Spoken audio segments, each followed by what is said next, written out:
I thank my friend Chairwoman Brooks for her attention to the positive effects of tax cuts on our nation's economy, especially back home in Indiana.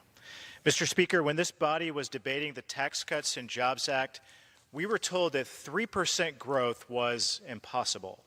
We were told that the middle class and small businesses would not see any benefits, and we were told that manufacturing jobs would never come back.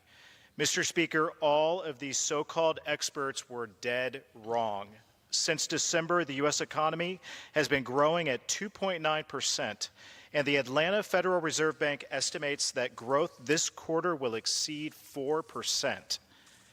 This is hardly the, quote, secular stagnation that so many on the left insisted was the inescapable future for the U.S. economy.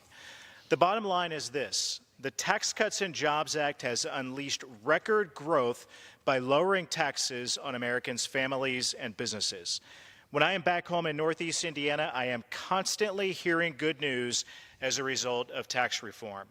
In Bluffton, 2020 Plastics is increasing annual wages by $1,200 and looking to invest in new manufacturing facilities in 2019. In Fort Wayne, Quake Manufacturing is adding $1,000 bonuses and dental insurance for its employees. And Hoosiers across Northeast Indiana have experienced the benefits just from turning on their lights, as Northern Indiana Public Service Company requested that customers' utility rates be lowered. It's no secret why this is happening. Washington is taking a page out of Indiana's playbook.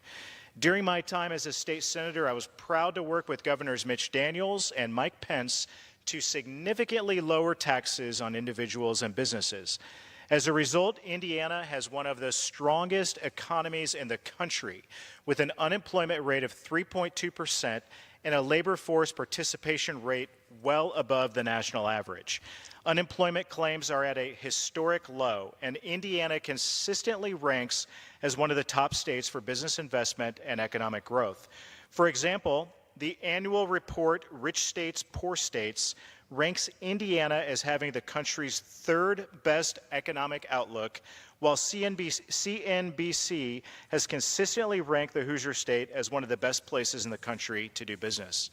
Finally, Indiana continues to be a manufacturing powerhouse, with 536,000 Hoosiers employed in the industry. And this number will only grow thanks to Tax Cuts and Jobs Act. Monthly manufacturing job gains have more than doubled under Republican control, with over 2/3 of manufacturers creating new jobs to fill.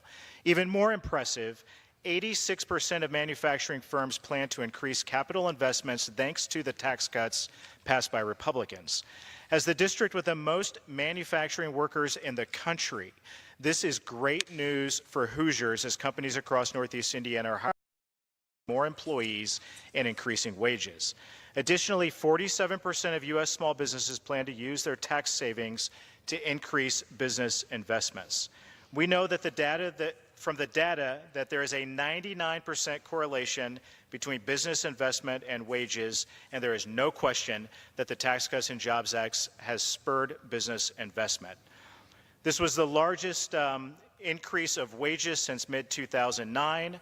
And Mr. Speaker, some have said the good news has amounted to crumbs and have promised to undo all of the gains we have seen from tax reform. We owe it to the American people to make sure that that does not happen. But instead, we need to make these tax cuts permanent. So with that, thank you. I yield back.